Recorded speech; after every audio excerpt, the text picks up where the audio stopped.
Salamun Alaykum, everyone. I'm back with another video this week, and today I'm going to be talking about the concept of Quran alone versus Quran and Hadith. The thesis that I'm putting forward is that this Quran and the Quran alone is sufficient for all matters regarding the Deen of Islam. Nothing else is needed. That includes Hadith and Sunnah or anything else for that matter. Now, the reason why I am dedicating this video to this topic is because this is the foundation upon which my channel will proceed going forward. So, bear with me now as I read some relevant Quranic verses to describe this understanding. First place I'm going to start off, being the name of the channel is the criterion, is chapter 25 verse 1. It says, "Blessed is he who sent down the discrimination upon his servant, that he might be a warner to the nations." Al-Furqan. Now, the definition is the criterion, singular, not criteria. That means the Quran and the Quran alone is the criterion for distinguishing between truth and falsehood. Nothing else is needed. Now, we find this term again in chapter 2, verse 185. It says, "The month of Ramadan is that in which the Quran was revealed, a guidance to men and clear proofs of the guidance and the criterion. Al-Huda wa Al-Furqan." Okay? So right then and there, the discussion is over. The Quran and the Quran alone is Al-Huda wa Al-Furqan. It is the guidance and the criterion. The article of perfection al in Arabic distinguishes the article of perfection that leaves nothing out. So once we have these terms of Al-Huda and Al-Furqan, we understand that all guidance relative to the Deen of Islam comes through the Quran, and the Quran alone is the criterion for distinguishing truth and falsehood. Okay? Now just bear with me as I'm going through these verses to show the proof of this concept. Now, in chapter 10, verse 35, we have a very powerful and interesting verse. It says, "Say, is there any of your associate gods who guides to the truth? Say, Allah guides to the truth. Is he then who guides to the truth more worthy to be followed? Or he who finds not the way unless he is guided? What is the matter with you? How do you judge?" Now this is a rhetorical question. Obviously Allah is saying here that the person or the being that doesn't require guidance, okay, is the one who should be followed, not the person who needs guidance and doesn't know the way or the truth unless he is guided. Now, who does this apply to? What is the distinction? The distinction is between Allah and everything else that exists. Does this include the Prophet Muhammad? Yes, of course it does. Now I'm going to show you the proof of that. But once I show that, that eliminates him and anyone else who requires guidance to be guided as being the independent guide. Now, in the beginning of the verse, it says, "Is there any of your associate gods who guides to the truth?" Now that's a heavy term there. So now, going forward, anyone else who rejects this principle found in 1035 and is seeking guidance from someone else other than Allah as an independent guide, then they fall into the category of associating gods with Allah. This is shirk. So we have to be careful of this, and you have to understand exactly what is being said here. You see? Now, does Muhammad, the prophet messenger, fall into the category of someone who needed to be guided? I'm saying yes, he does. We find that in chapter 93, verse 7. It says, and we found thee groping, so he showed the way. You see? And find thee groping, so he showed the way. وَوَجَدَكَ ضَالًا فَهَدَى. Allah found him, singular, Muhammad is being spoken of here, found him dolal. He found him astray. What you recite in the Fatiha that you don't want to be. Allah found him dolal and he guided him. So now, based on the criteria found in 1035, Muhammad cannot be an independent guide to the truth. So therefore, any of you who are out there following him or someone else other than Allah in order to be guided, you're wrong right off the bat, and you become a mushrik by doing so, because you're associating gods with Allah. Now I want you people to understand this, because this is very important here. This is some heavy material. Now, we want to know, if you didn't already get the concept already, is Allah sufficient as a guide? Allah tells us that He's the guide. Now we want to know if that guidance is sufficient. Do we need something else? Let's take a look in chapter 25, verse 31.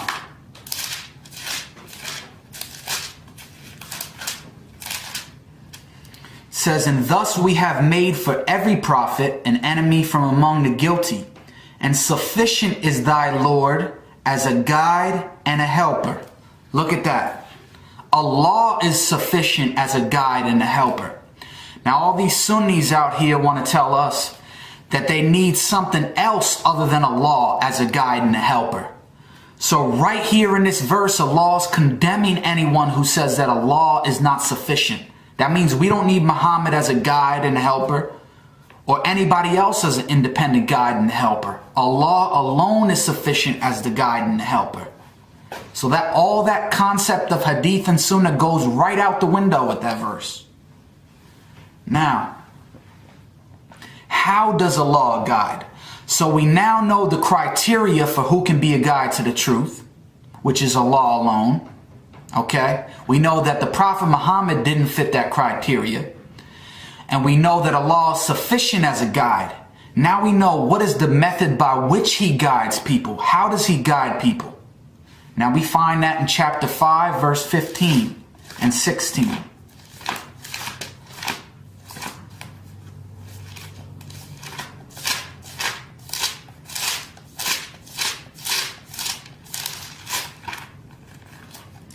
Now just bear with me as I'm flipping through these pages.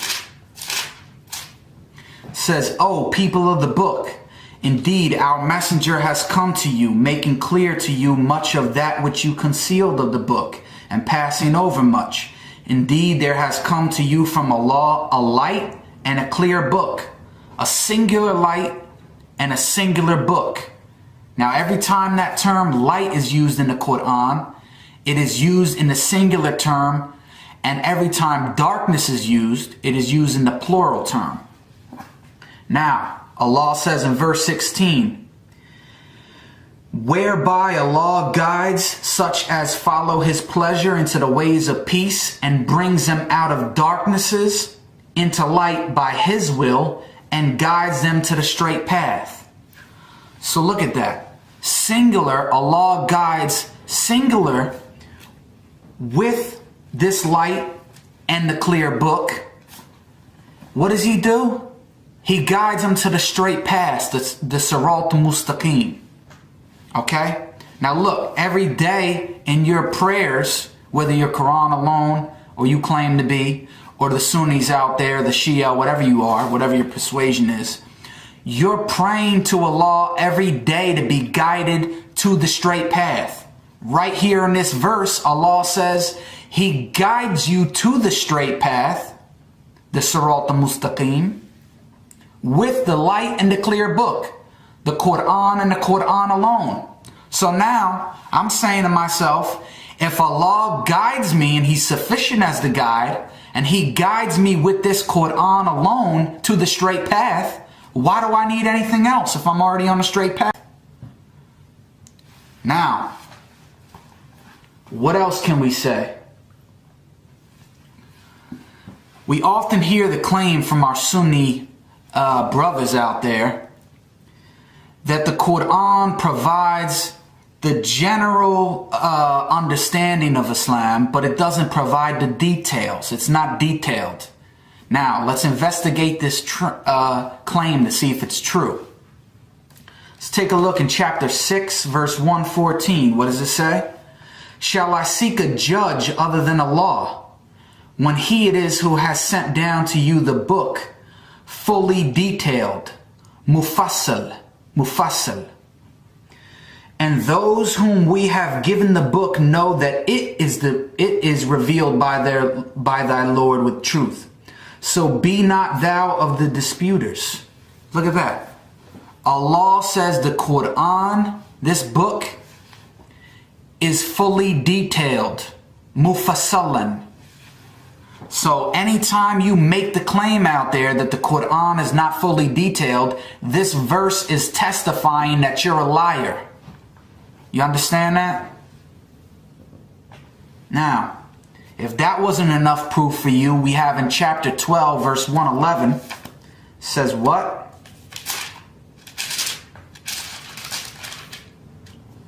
Says, in their histories there is certainly a lesson for men of understanding.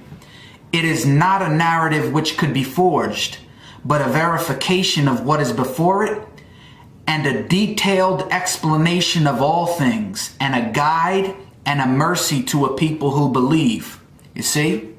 It says it is not a narrative which can be forged. The Arabic word there in the text is hadith. What does that tell you? That hadith can be forged. But this hadith, Allah's hadith, it can't be forged. Then he says, but is a verification of what is before it and a detailed explanation of all things. Tafsile kulli shay. Detailed explanation of all things. This is in terms of the deen of Islam. Everything that is necessary to be detailed is detailed in this book. And it is a guide and a mercy for people who believe. Okay? Now again, in chapter 10, verse 37, we have, and this Quran is not such as could be forged. It can't be forged. But hadith can, remember that. By those besides Allah, but it is a verification of that which is before it, and a detailed explanation of the book, of the kitab. There is no doubt in it from the Lord of the worlds. Look at that. The Quran is a detailed explanation of all things. It's fully detailed. So anytime you want to give that argument that we need something else in order to give the details, these verses right here are damning you. Now, what else can we say about the Quran? Chapter 16, verse 89, it says what? And on that day when we raise up in every people a witness against them from among themselves, and bring me as a witness against these. And we have revealed the book to thee, explaining all things, and a guidance and a mercy and good news for those who submit. So the book makes clear all things. It clarifies all things. Kulli shay. Nothing is left out of that. You understand? This is in terms of the deen of Islam. This Quran makes all matters of the deen clear. So all that mess about, well, the Quran is complicated to understand. We need a scholar to tell us this. We need this book. We need fiqh books. We need hadith books, all this kind of stuff. No, Allah says the book is clear and it clarifies all things. So anytime you make that claim, the Quran is rejecting it right there. Now, what else can we say? The Quran in chapter 25, verse 33 says what? Let's look at this. And they cannot bring thee a question, but we have brought thee the truth and what? The best explanation. What's the word for explanation? Tafsir. The best tafsir. So the best tafsir is contained within this Quran. That means we don't need Ibn Kathir. We don't need this guy and this other person to look at their tafsir or what they said about this Quran. No, Allah says the Quran is the best tafsir. He brings you the truth and the best explanation. So don't give me this mess about Ibn Kathir and all these other people out there. Okay? This Quran is the best tafsir. Now, this concept of Hadith and Sunnah that the Sunnis out there are propagating, okay? Let's look at what Allah says in the Quran about the term Hadith. Is this Quran a Hadith? You see? Because these Sunnis out here are saying we have the Quran and Hadith, or Quran and Sunnah, okay? So I'm asking a question, is the Quran a Hadith? Most of them don't even know. They're going to say no. We have the Quran and we have the Hadith. But what does Allah say? He tells you that this Quran is Hadith. In chapter 39, verse 23. Let's take a look at it.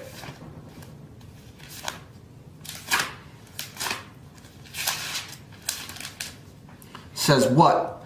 Allah has revealed the best announcement, a book consistent, repeating its injunctions, whereat do shudder the skins of those who fear their Lord.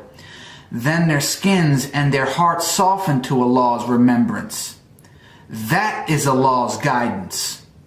He guides with it, be He, singular, whom He pleases, and he whom Allah leaves in error, there is no guide for him. Allah has revealed the best hadith. What is the best hadith? This Quran is the best hadith. It's consistent, repeating its injunctions. And guess what? Allah guides with it alone, singular. This is Allah's guidance. He guides with it to the straight path alone. So once we understand that, we don't need any other hadith. But just in case you were wondering, what else does it say about hadith other than Allah's hadith? Let's take a look in chapter 45, verse 6. What does it say? It says, these are the messages of Allah, the ayat of Allah, which we recite to thee with truth. In what announcement, in what hadith will they then believe or trust after Allah and His ayat? You see, if this Quran is Allah's ayat, Allah is asking a rhetorical question to you people out there. Let's go, use your aql, think. He's asking you a rhetorical question. In what hadith after Allah and His ayat, which is this Quran, will you trust? What hadith after Allah and His ayat are you going to trust? Now, as soon as you open your mouth, if you were being slick and you thought it wasn't a rhetorical question and you want to answer Allah, you want to tell him Bukhari, Muslim, Tirmidhi, all this kind of stuff. What does Allah say in the next verse once you open your mouth? Woe to every sinful liar. Look at that.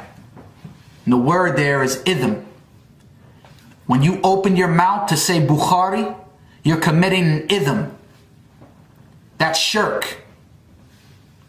Woe to every sinful liar who hears the messages of Allah recited to him, then persists in haughtiness as though he had not heard them. So announce to him a painful chastisement. Now, what is that painful chastisement? And when he comes to know of any of our messages, he takes them for a jest, for such is an abasing chastisement. Now look at this. In front of them is hell. That's the painful chastisement being announced. Hell. And that which they have earned will avail them naught, nor those whom they take for protectors besides Allah, and for them is a grievous chastisement. This is guidance. And those who discipline the messages of their Lord, for them is a painful chastisement of an evil kind. So look at that. As soon as you open your mouth to go and say Bukhari, when you're trying to answer a rhetorical question, Allah jams you by telling you, what? You're a sinful liar committing an ithm every time you open your mouth and mention Bukhari's name. You see that? And he tells me, which I'm doing right now for you on this video, to announce for you a painful chastisement. What is that painful chastisement? Hell. I think that's pretty clear. But we'll move on to chapter 31, verse 6. What does it say about the people who accept other hadith than this Quran? And of men is he who takes instead of Allah's ayat, frivolous discourse, frivolous hadith. For what? What is the purpose of that? To lead astray from Allah's path without knowledge, and to make it a mockery. For such is an abasing chastisement. Same word, chastisement, which I just announced to you people out there. Okay? The purpose of taking this for frivolous hadith, like Bukhari, Muslim, and all this other stuff, is to lead people astray from Allah's path without knowledge. They don't have knowledge. Okay? And to make a mockery of this Quran. They're making a mockery of it. So that's what I'm doing here. My purpose is I'm announcing a painful chastisement to you people who want to take this other frivolous hadith. Okay? Now, look. The Sunnis want to make the claim that given to Muhammad or revealed to Muhammad was the Quran and something else. Quran wa Sunnah. Okay? Now, what is this concept of Sunnah? That they want to emulate the Prophet in the way he only ate with his right hand, and how long his beard was, and what days he fasted on, and how he wore his clothes, and all this kind of stuff. Is this really in the Quran? Is this really what Islam is? No, there's nothing like that there. The Quran alone was what was revealed to Muhammad. That was the wahi that was given to Muhammad. Now, let's see what the Quran says. I'm not just speaking off the top of my head. I'm going to back everything up with Quranic verses. You see? Let's take a look in chapter 6, verse 19. It says, say, this is what Allah is telling the messenger to say. What thing is the weightiest in testimony? So this is getting real heavy now. What's the weightiest in testimony? Say, Allah is witness between you and me, and this Quran has been revealed to me, that with it, bihi, with it singular, I may warn you and whomsoever it reaches. Do you really bear witness that there are other gods with Allah? Say, I bear not witness. Say, He is only one God, and surely I am innocent of that which you set up with him. Look at that. What was revealed to Muhammad? The Quran was revealed to him. That's the weightiest thing in testimony that he's telling you right now. That what? With it be he may warn you. Muhammad may warn you. With it singular. And whomsoever it reaches. That means at his time and for all time after that. The Quran is what is being used to warn. You understand? So there's nothing else that was wahi that was given to him. This is the wahi that was given to him. Now, if you want to attribute wahi to him with some other means, then what is Allah saying? Allah is telling him to say, do you really bear witness that there are other gods besides Allah? Look at that. Because the equivalent of doing that is bearing witness that there are other gods besides Allah. Because Allah told you He's sufficient as a guide and a helper. So once you say that this person or this other person is an independent God and you're getting it from somewhere else, that's shirk. You become a mushrik. You're setting up a God with Allah. You see? And what does the messenger say? He's told to say, I'm innocent of that which you set up. The messenger isn't responsible for this. Don't blame this on the messenger now. This ain't the messenger. This is you setting this stuff up. He's innocent of that shirk that you set up with Allah. Okay? And I'm going to cap it off and leave you folks with this last verse. In the same chapter, 6, verse 106. It says what? Follow that which is revealed to thee. Now what was revealed to him? We just went over that in 6:19, the Quran. Follow that which is revealed to thee from their Lord, thy Lord. There is no God but He. Again, telling you the same thing. And what? And turn away from the mushrikeen. Turn away from the mushrikeen. So there's two things mentioned there. Follow that which is revealed to thee from thy Lord, which is the Quran, which we saw in 6:19. There is no God but He. There is no God but Allah. And turn away from the mushrikeen. So if you don't fit those two criteria that are mentioned, if you're not following only the Quran, which was revealed to Muhammad, and you are not saying that there's only one God, guess what you are? You're a mushrik. So all the people out there who are following something else other than this Quran in terms of guidance in the deen, you become a mushrik based on this verse. You're setting up a God with Allah. You understand that? So look, I know this is hard on the mushrik. The truth, Allah says the truth is hard on the mushrik. Okay?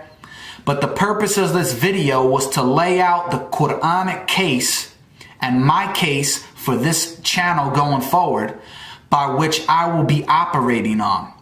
When I'm speaking about the deen of Islam, I'm coming straight from the Quranic verses.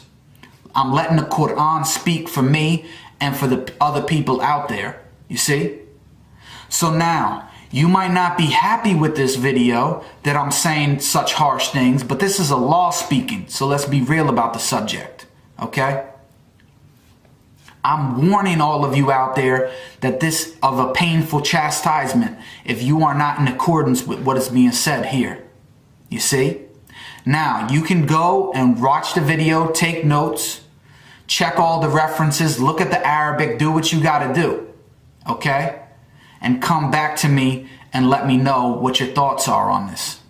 But Allah's argument is conclusive. This is Allah's argument. This ain't mine. Okay? So anybody that has a problem with it, come with an argument to show me what I'm saying here is wrong. And if you don't have it, then you need to submit to this right here. That goes for all the Muslims, so-called Muslims out there. And all this Quran, so-called Quran alone people out there. When I told you that this Quran is fully detailed, if you're doing something in your life in terms of the deen that's not detailed in this Quran, if you can't find the details for what you're doing in this Quran, then guess what?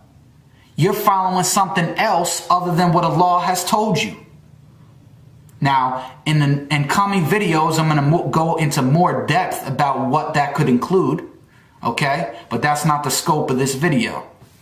Now, I'm offering a challenge to any of you so-called Muslims out there to tell me what is wrong in this video and let's deal with it. That goes for all the so-called scholars out there in Islam. Let's get with it. What's up? I'm waiting for you. This is a challenge to you right here. Okay? Now, for all my brothers and sisters out there who are already up on this material, I hope this will be of use to it, good use to you. Please share it, subscribe to my channel, like the video, all that good stuff. And I look forward to seeing you all next week, inshallah, on Thursday. Salamun Alaykum.